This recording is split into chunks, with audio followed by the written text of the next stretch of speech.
গাড়ির কাঁচ ভাঙা নিয়ে তৃণমূলের গোষ্ঠীদ্বন্দ্ব। গাজল থানায় লিখিত অভিযোগ দায়ের, দুপক্ষের নতুন গাড়ি ভাঙচুরের অভিযোগ ব্লক তৃণমূল যুব সভাপতির বিরুদ্ধে। পাল্টা তৃণমূলের দুই শাখা সংগঠনের বিবাদে উত্তপ্ত মালদা।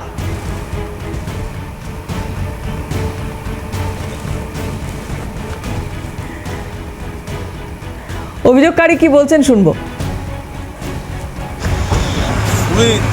যে দলবল নিয়ে এগুলো করছে, কালকে তো আমি সিসিটিভি ফুটেজ আমি দিলাম, মিডিয়াকেও দিয়েছি আর পুলিশকেও দিলাম। কালকে যেটা শুরু করেছে ওই করেছে, এটা আত্মসাৎ। এগুলো তো কি বলবো, এগুলো হিংসা। হ্যাঁ, দুটো তিনটে গাড়ি দেখছে, এগুলো হিংসা।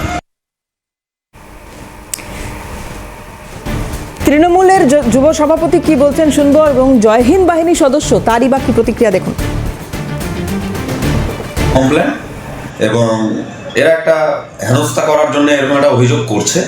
হ্যাঁ, এবং হয়তো যুব তৃণমূল কংগ্রেস শক্তিশালী হয়ে উঠছে, যুব তৃণমূল কংগ্রেসকে কালিমালিপ্ত করার একটা প্রচেষ্টা কেউ চালাচ্ছে। তো এগুলো চালিয়ে কোনো লাভ হবে না, কারণ আপনারা জানেন গাজল পুলিশ প্রশাসন সক্রিয় ভূমিকা সবসময় পালন করেছে। আমার সাথে কথা বলেছি, আজি সাহেব বলছে ব্যাপারটা দেখছি। আমি তো আজি সাহেব বলছিলাম ভিডিও ফুটেজ আমাকে দেবেন, আমি ভিডিও ফুটেজের কাজটা হচ্ছে আপনারা গিয়ে ভিডিও ফুটেজটা আপনারা তদন্ত করলে পেয়ে নেবেন।